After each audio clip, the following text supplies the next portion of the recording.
son grand amour, qu'il ne cesse de nous témoigner chaque jour qui passe. Nous le remercions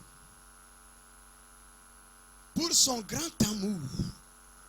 L'amour yoshuaïte, c'est ça qu'on appelle la protection yoshuaïte. Si quelqu'un est dans l'amour yoshuaïte, quel que soit le degré de son combat, de sa bataille, c'est cet amour-là qui va combattre. C'est l'amour qui combat pour nous. Personne n'a vu la face du Père. Mais, Abombia Bateli,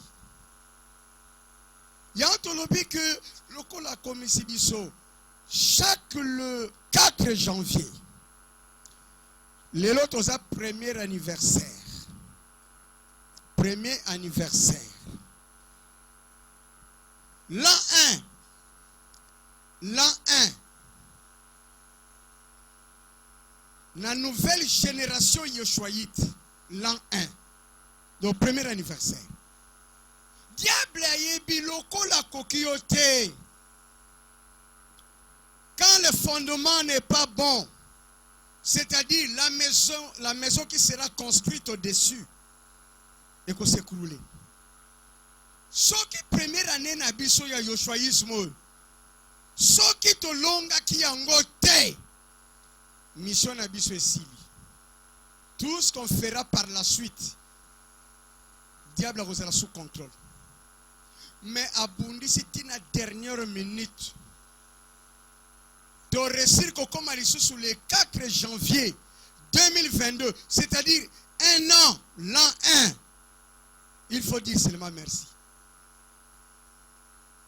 Or, opération PSA Kibiso en 2021 et Kokende Kino en 2026. Intégration. Intégration. Ça s'arrête là.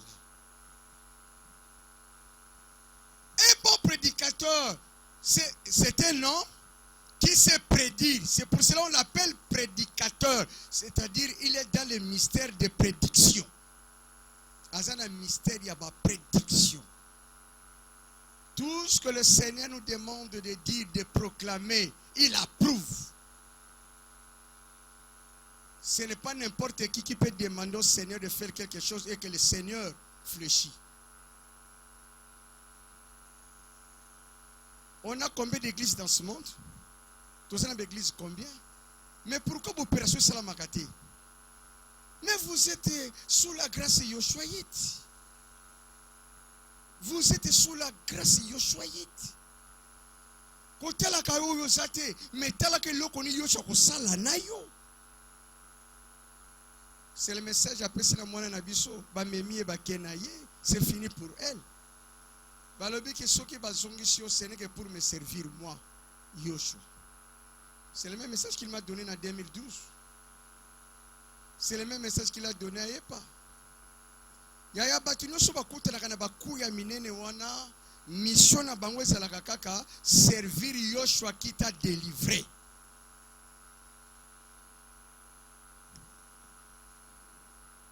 Basolo bana biso so eloko moko. 2022, c'est une année d'opération intégration.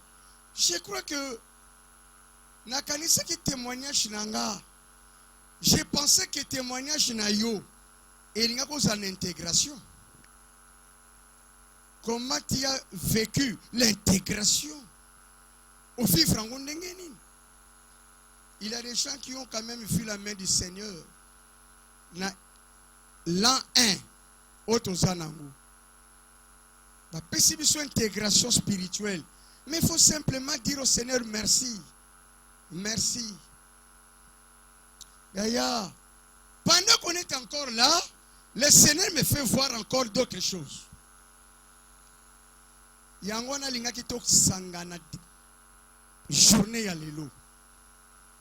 Kobanga te parce que ako visiter ndakuna yo mais avant que ennemi aya kosala loko ya kani, vous savez, pendant le 31 Nabutu, le 31 décembre Nabutu, il y a 2021, j'étais encore malade. Navandi, 0 et réseau bêta, il commence encore à me parler, à me donner des directives. Tango bato bazo loba, bonne année bazo bêta bakano, babiloko na bango ba bêta kawana, tout ça. Lui me parlait que au monde n'engezo bêta wana, c'est symbolique parce que yangonde massa c'est ko bêta la banda kuna bango et ko boma na banda kuna bango. Oh. Yaya. Où est ce Dieu-là qui peut parler au peuple avec précision? Ce n'est que Yoshua. Yango wana topic intégration et c'est sur le plan spirituel. Tu es plus que vainqueur. Tu es plus que vainqueur. Yaya et mais prévo kutani nango ezaka kapona kotali sayo que tu es intégré spirituellement. Soko lekina ba grande preuve te. Yaya tu ne sauras pas qu'est-ce que l'intégration spirituelle. Ceux qui va interroger ba sorcier ya balabala na bino bakoloba kenda kona to kota ngote na 2022 parce que nous avons échoué. Mutona to koke li souté parce que nous avons échoué. Et là on tourne to lo bezanine. Message 2022 kobanda lelo ti les 4 il y a 2023 interception. Kombo wana église moko tia kotanga yango. Prophète moko tia kotanga yango. Apôtre moko te na monde kotanga kombo interception. Parce que ni ne pesa meli bangote. Église monte na Kinshasa et kotanga même na télévision to Rolanda be mission 2022. Soki batangi yango parce que ba yoki yango.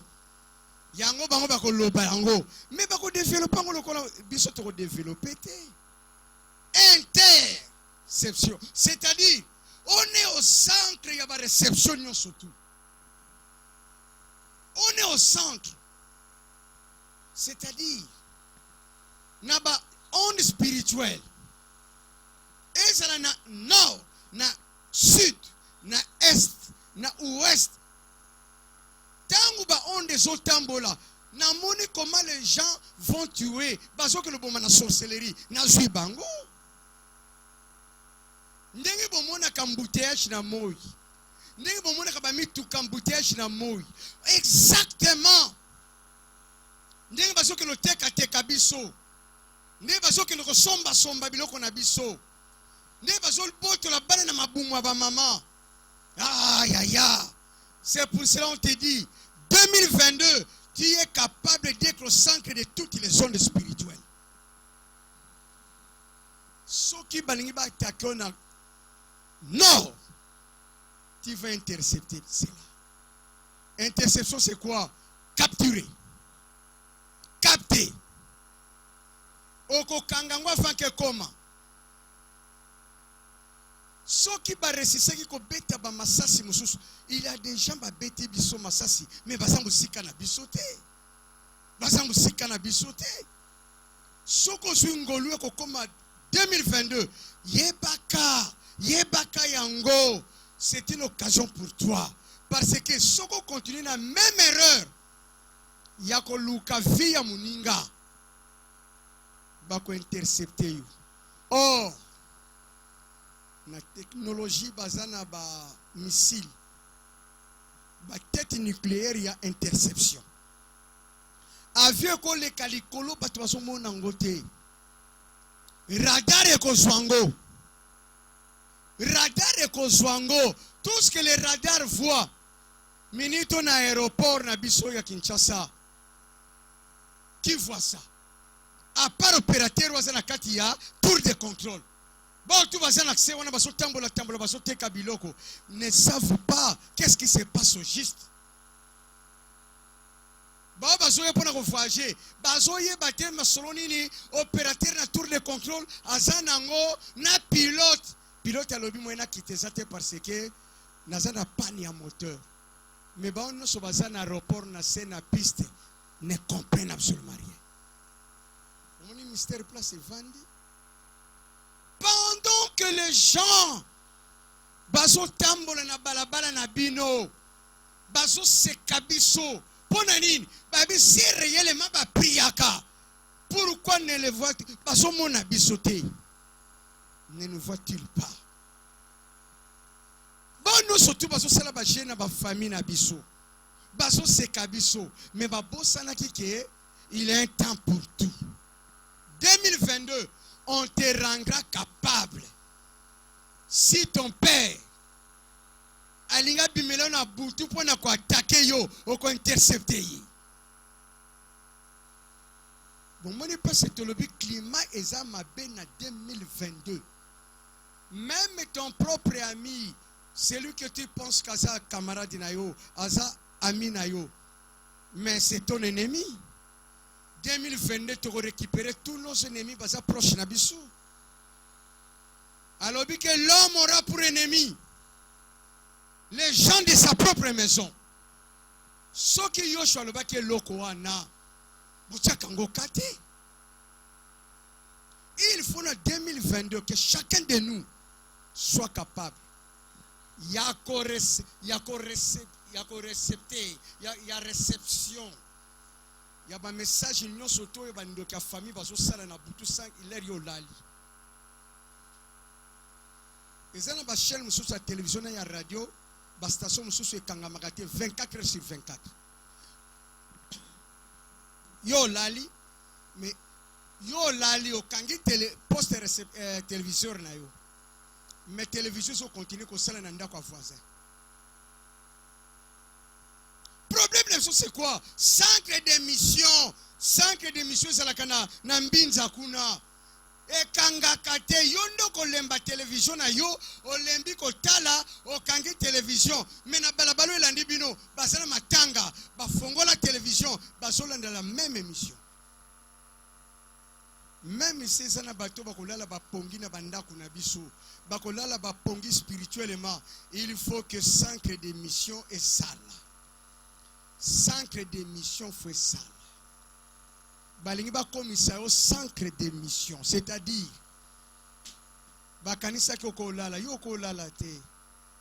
Et ce qui ont capté déjà na télévision ba mona ka journaliste a bomba elongité.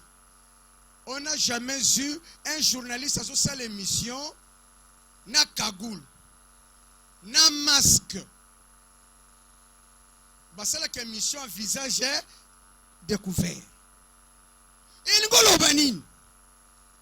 Pona nini ko luka kotuna ba pasi ya famille nanga, ba pasi na zomona, ba pasi na libala nanga. Ezo uta wapi? Mais toi tu es un grand centre ya émission. Quelqu'un a compris? Je crois que le langage wana pona biso ko lekaliso suti. Nani mutazolo kananga na libala nanga? Non, on pose question na pona nini? Tika centre na yo ya émission. Et ça là. Et ça là.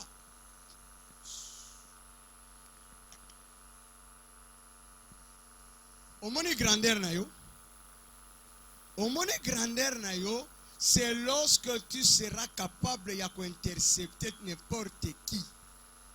Yakomona face na ye. Tu es un homme heureux. Nous sommes une famille heureuse. Pourquoi? Nous sommes plus que vainqueurs.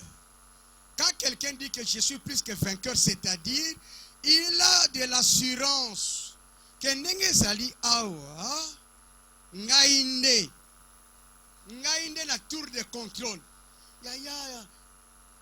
Chacun doit être dans sa famille. La tour de contrôle. Tour de contrôle. Oh, ben, au moins, bavion, nous, surtout, bando, que sont qui est na piste. Bavion, nous, c'est sur l'ingé, matayo, foye, bayango. Mutalinga, abima, na kindoki, na ndako, na bino, na balaba, na bino, na lupango, na bino. Avant, ya bima, qui doit l'intercepter. Maintenant, je m'adresse à ceux-là qui ont l'esprit yoshuaïte. Sans l'esprit yoshuaïte, il ne sera pas capable. Et l'eau Eloko Satana seka kabiso longa kabiso. C'est parce que lorsque bajanaye bandoki bazo loka bazo beta biso, on ne voit rien. Abibo tika bango ba priaka. La prière yamo Christou et bangi saka sorciété.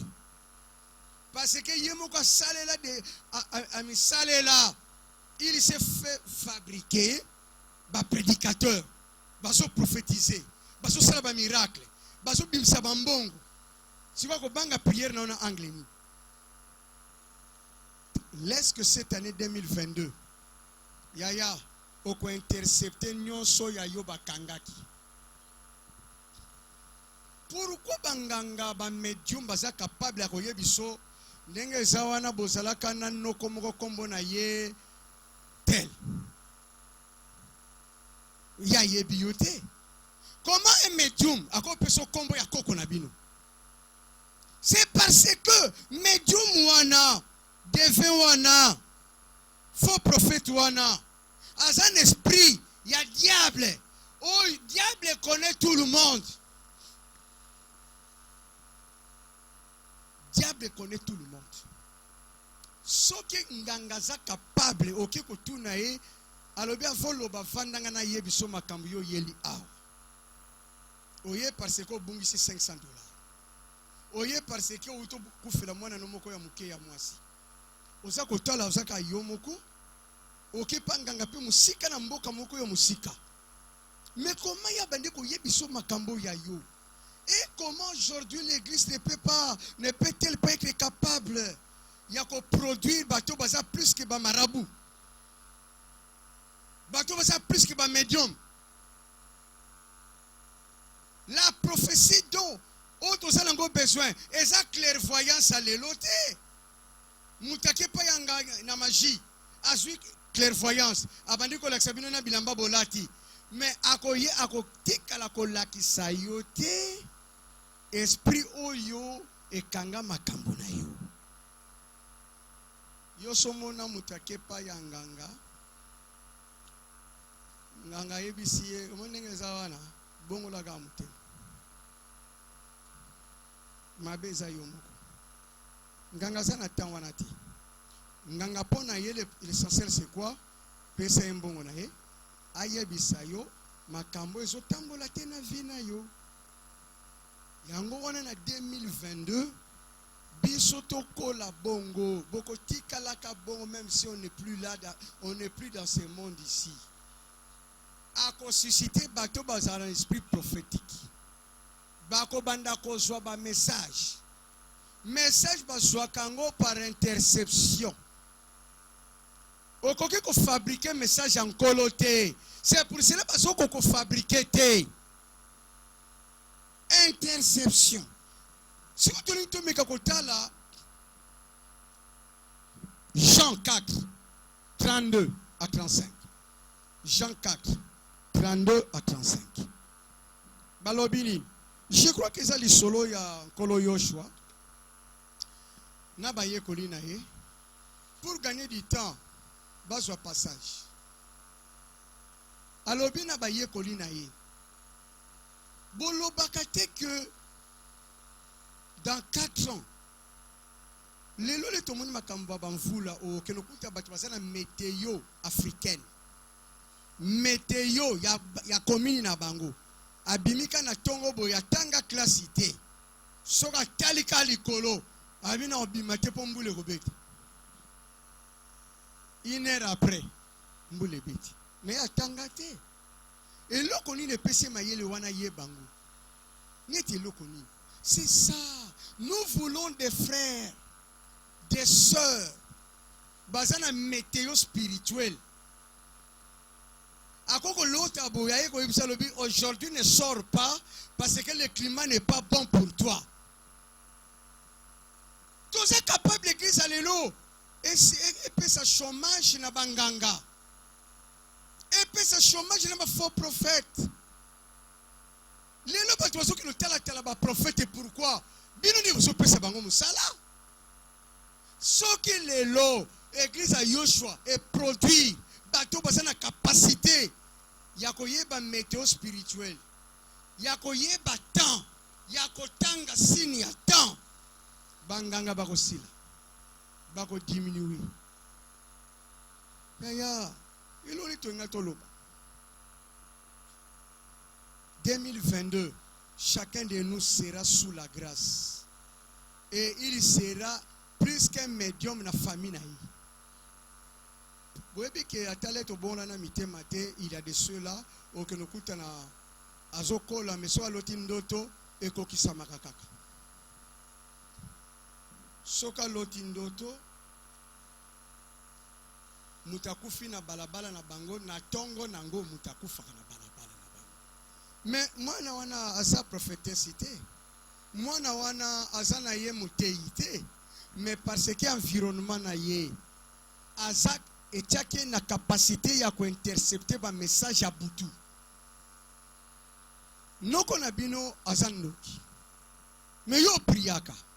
Mais noko aso so ba message ko leka yo mutokota ka retraite. Yo so mona batu ba peksa, le ba so peksa batu kala ko kende prière. Le ba peksa sou batu te. Ndenge kalezala ki kena lingi to kena ka église. Tout bato ba kota na ba loge. Bana na bango tout ba kota ba prière. À comprendre que ba kozala na incapacité ya ko intercepter nga. Talaka ka muto abondela ka bien. Soka koti na libala moko oyo mutu oyo mobali na ye to mwasi na ye azana misala mabe bako umela te. Pona nini? C'est parce que oyo za pembeni na ya za capable ya ko intercepter ba message nyonso tout. Olingo ye la ye na butu na mbeli asa lotaki yo ala musi. Na lotio mabe. Kaka minito na zolota yo olingo bomanga olingo changa mbeli. Ako wangana na ye. Abiesa bandoto na yebite mais na motema na ye ayebi que j'ai une femme qui voit tout, j'ai une femme qui comprend tout. Soki bolingi to récupérer babiloko na biso nyonso tout, il faut prier là où il y a l'esprit Yoshua-yit. L'esprit Yoshua-yit.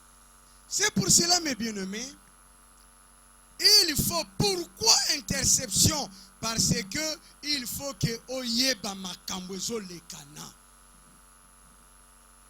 Pona nini mokolo lopango aza bailleur maza sourcier, il contrôle même les locataires. C'est parce que na kati ya ba locataire wana personne n'est capable de intercepter. Mukola komona kalinga bima libanda akuti esprit na yo libanda. Akopeso priavi. Obima na lupango ne parce que ako supporter au lisuti. Est-ce que vous voulez que en 2022, ce que pour garantir ceci là, mais ce que moni que même si garantir ceci, mais j'ai besoin de ma vie, na récupérer yanga, ya na rola la même église. Bon moni place, matela ya bien. Kobanga ko perdre jamais.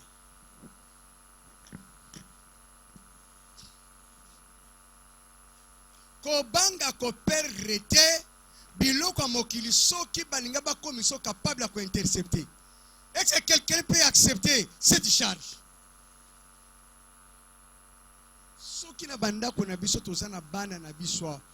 Est-ce que bondi marake même mwana muke ba ko pese ki ndokipe e ko sala? Moi je ne crois pas. Nandimite que bana na biso mikendenge ba vandi boye na ba famille na bandaku ce sont des sorciers. Ah, je ne crois pas. Soki mwana ya muke aza capable ya kusala kaba makambu na ye. Mwana muka kangi salaire ya papa na ye. Atikala ko kenda ta mukolo moko te na compagnie place papa na salaka. Mais papa qui ko so salaire. Ko bimazo bima bozo kutana de kuluna. Viens, pesa sachet. Alors bien ça malchance.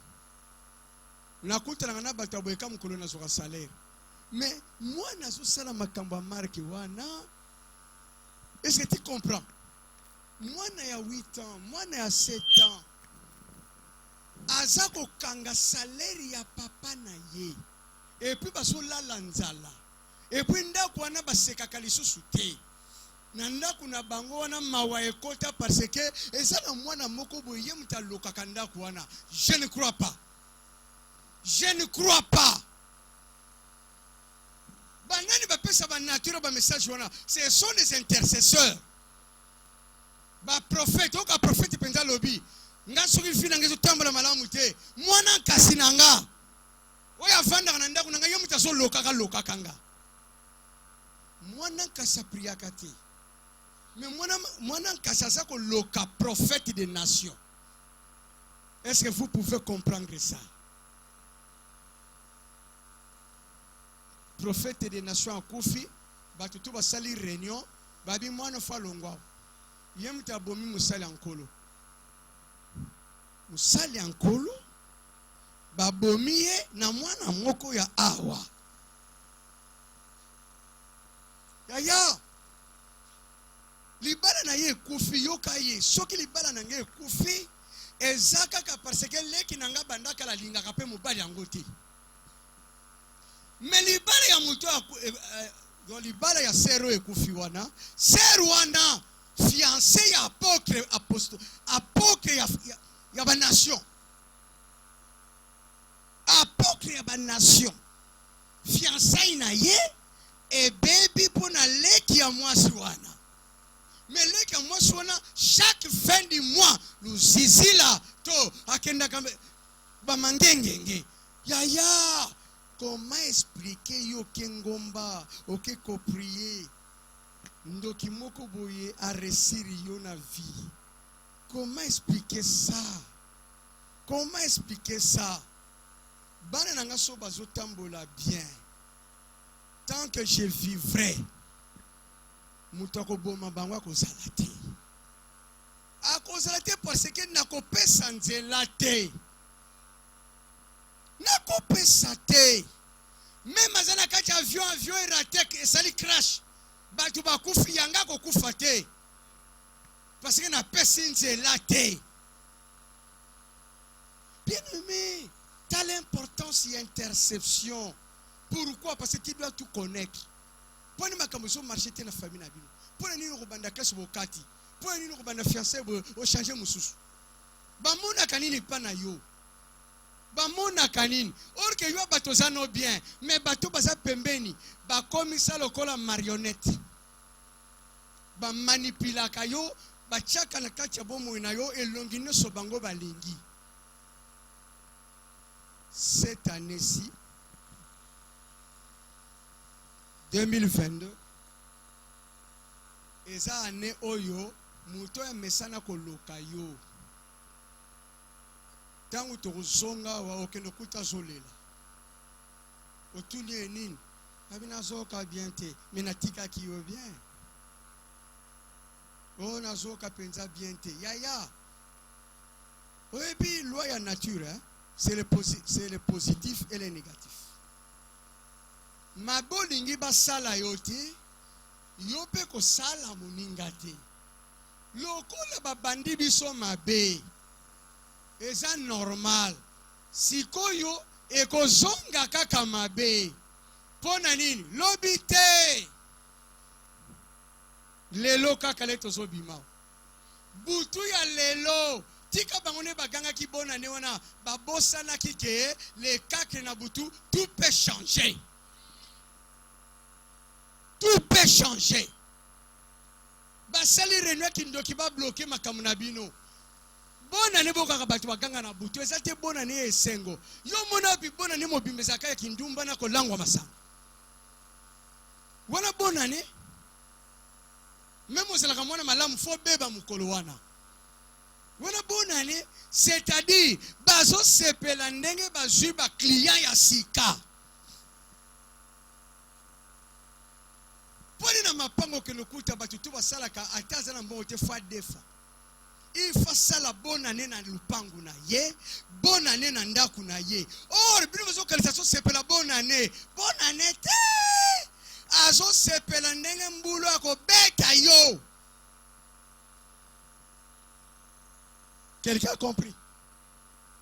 Yomona atata boyoka na atena mukolo lupango. Kaka jura bona nek inemi salakani. ndeko makambo akala tobosa langage bandokika yangwana tobosa na mabeni nyonso to seleka ki wana seleki nango tokomi mbula ya sika me mbula kuna pale beka bongo ti abeka ke tokoti na mbula sika tokoma na bisele na sika melere komi na février banoli abanangani tangu tokomi na fin de l'année wa tobosana tokoti mbula sika me mbulo tokoti eza mabepo na ye eza mabepo na bango yaya fecho bakanisa ki basali na moi pona butu baliaka biso yaya bakomilela bango na bango.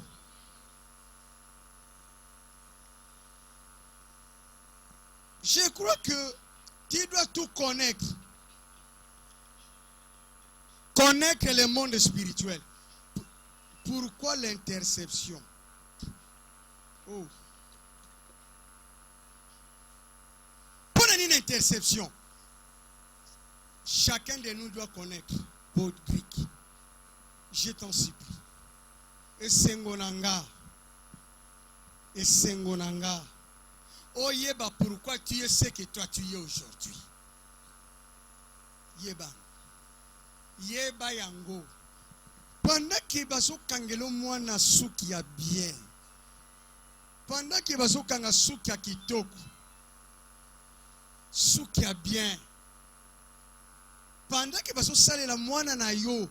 Mwana na yo lo que so biki sa ye. Parce qu'elle aime la prière plus que son père.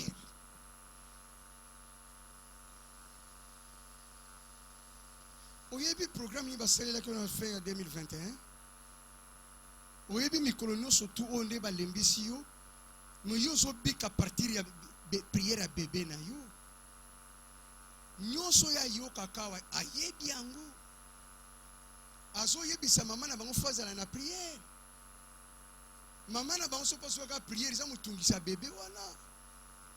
Or les lo soko zali yo zali, c'est parce que bébé wana so sala quoi garde fou na yo. Bon, on est 2022. Si tu ne vois rien, tu ne connais pas le monde spirituel, comment tu pourrais survivre? Tu es intelligent, Bobiki. Mais tu ne peux pas être ce que toi tu es aujourd'hui. Pourquoi? Parce que tu ne connais pas le monde spirituel. Osons comprendre que le monde spirituel n'est pas la carte. C'est pour cela, chacun de nous doit connaître le monde spirituel. Avant qu'on sache le langage de Kito Bomanga, n'a qu'on récupère. Nakomona yo et sengona bato yo lelon kola ko sala bango grâce po baye ba monde spirituel soko yebi monde spirituel ba camarade ne nyoso to ba ko kima pona ni bao balingaka ko melaka bao balingaka ka mbongo dépensaka bao ce sont des gens qui sont des agents dans monde spirituel. Alors les yo ko yeba monde na bango okolinga soko tambola na bango te. Pour ça, nous commençons à prier. Tu commences maintenant à être fort dans le monde spirituel. Ma balle ne se raté. Quand tu es fort dans le monde spirituel, yaya benemi va comment marcher bien na yo. Bitumba musoko kutano na vie zalika ka suite na bénédiction na yo. Mais quand tu connais le monde spirituel, personne ne te combattra à longa yo. Oh. Oh, oh, oh. Pona nini bamsuba zo sala bamsuba zo sala te. To tambola kana bango to vanda kana bango. Poni bamsuba zo sala te. C'est le problème de connaître le monde spirituel. Pona ni mususa zo bala bien, mususa zo koko bala bien te. C'est le problème spirituel. Tu dois connaître le monde spirituel. Si tu ne connais pas le monde spirituel, bako sakana na yo na besprit. Un homme fort, une femme forte, c'est la personne qui sait, qui a maîtrisé les paramètres du monde spirituel. Tobeta katolo, nalobaki nanga de la croix ne pleure pas. Liwa yango e comme le déjà pembenia. Mais je ne permettrai jamais que yo mutuno bachana se parce que so tatola na miso abatuke ndoki moka ko boma yo azata alors sois fort. Sois fort. Yaya Zalakana habitude ya kobeta katoloke si je suis ce que je suis parce que je suis sous la grâce yoshoyite. Atali we comme une porte. Yaya liwe yebi yo. Liwe yebi yo, yebaki Yoshua yebi yo, yebaki Paul. Mais pendant que tu es encore en vie, tu n'as pas encore accompli ta mission, le Seigneur ne permettra jamais que ta tête soit sous le sol. Yaya bazo lingisa ba santé na biso. Toko konda ndenge tolinko konda. Memolimu ekonda kate. Nazoko ko tele matena ndaku. Ba tele mili banda baso talanga. Na lobi nazoko ko tele matena nzoto. Mais l'esprit muta hotel akofandi sanga ko salati. C'est ça. C'est ça. Tika lelo ba okoma oyo zali. Oya linga sala yo. Lelo tokobima biso te tokobima bato mususu awa. Oh, je te dis ce qui est vrai. Okobima mutu mususu. Nyonso ekangama ezali kambo ya prophète a prié te. Prophète moko ko prier pour Yozwa. Ya zui. Ya zui. Toi pesa yo. C'est un commerçant. Businessman. C'est un homme d'affaires. Alors, tu as prophétie, il y a un bon malchance. C'est pour cela, bien-aimé, connaître le monde spirituel. Comment? C'est par la foi Yoshuaïti. Si quelqu'un n'a pas la foi, il ne plaira jamais au Seigneur. Nalingi mbulo yo.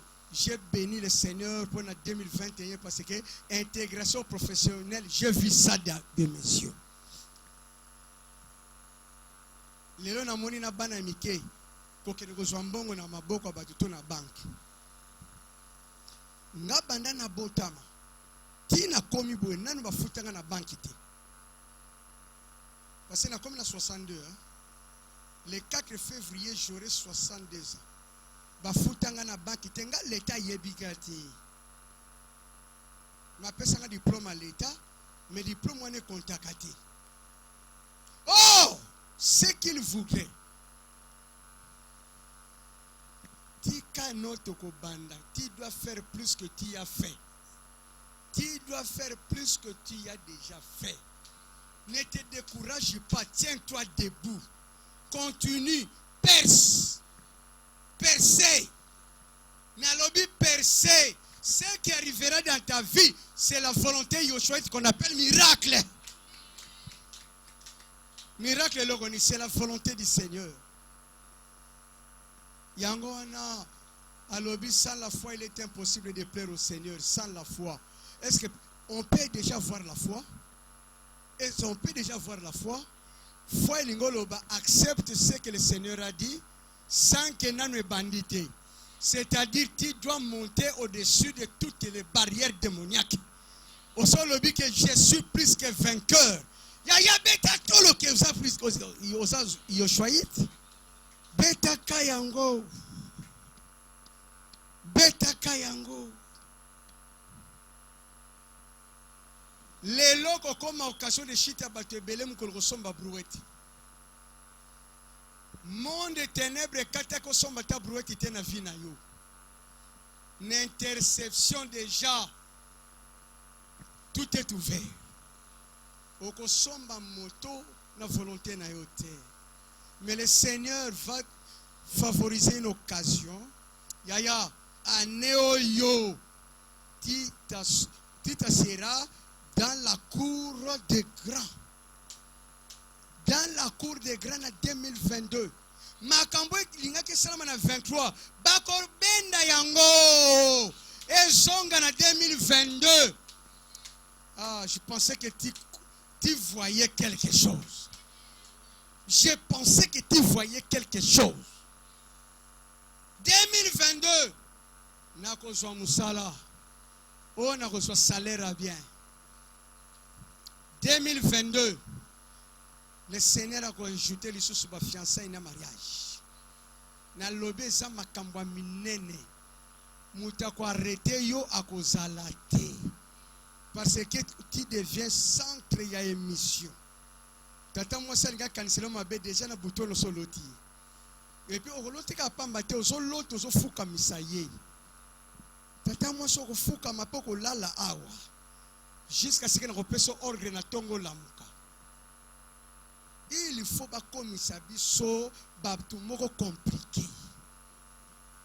Mobala tali o lobi sa mwaso na nyoko la kate. Nsoka ezalaki yete mta nyoko la yo. Bakamati elonga mobali ba bombi quelque part. Bakamati na monde à ténèbres ba pesi ye elongi mususu. Ba pesi motema ya kozanga mawa. 2022 eza pona bato basala motema ya mawa. Zala motema ya mawa, le Seigneur va combattre à tes côtés. Hey. Balobine so avantage ya interception sani. Tu seras béni de toutes sortes de bénédictions spirituelles. To souki na toutes sortes de bénédictions spirituelles. De la croix est béni, non seulement na sapato, non seulement na chemise, mais de toutes les bénédictions. 2022 na kokota place oyo bakata kake ngana kota te ngana kokota oh Yoshua yaya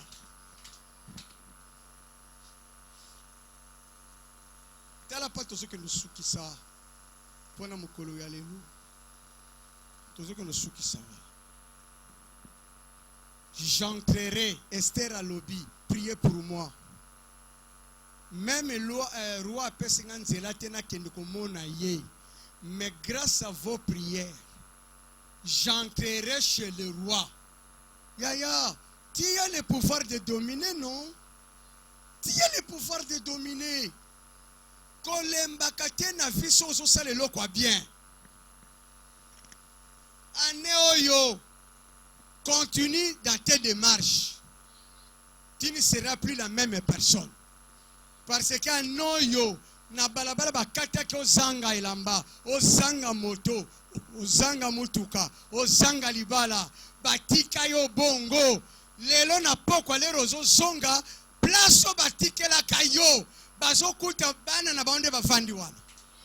Oh Yoshua. Oh Yoshua. Aide-nous Seigneur. Aide-nous Seigneur. Tu es plus que vainqueur.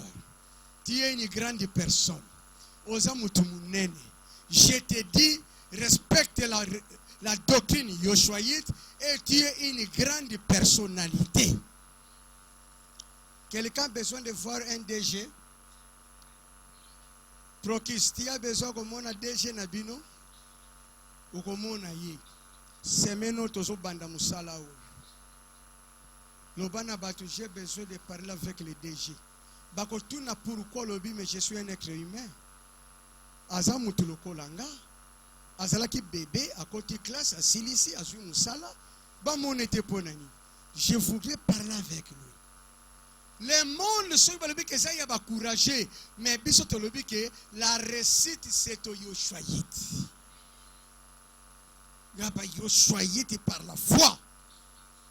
Nga foi nanga un jour avant na kufa kufuna pesa un quelconque président de la République mboti na maboko na pesi ya moni nganga na moni alobi ma mission est accomplie omona yete pona nini asa mutu lokola yo mona ya kotuna yo pourquoi fais-tu me voir olobi na ngina mono pona sana besoin poste munene yo sokutana mutambongo déjà. Dans le 7 février, après l'anniversaire, okokutana mutumoko ya munene. Okutana. Présence na yo liboso muta munene lingi koloba.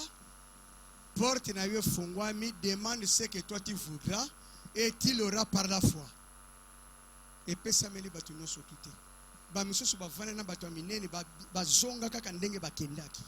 Ba mususu bazwa opportunité bakutana bato minene azo songa bwe lobi nangwa komi na ketch. La richesse ezo ya pona bato bazan esprit yoshuaite ko benda yango eza ko intercepter yango e ko benda yango mutako mono za mutu muke mais na ki mutu muke na yo wana bazo mono zo sala makambo ya minene. On peut prier. Ok. Gumba kamutuna yo.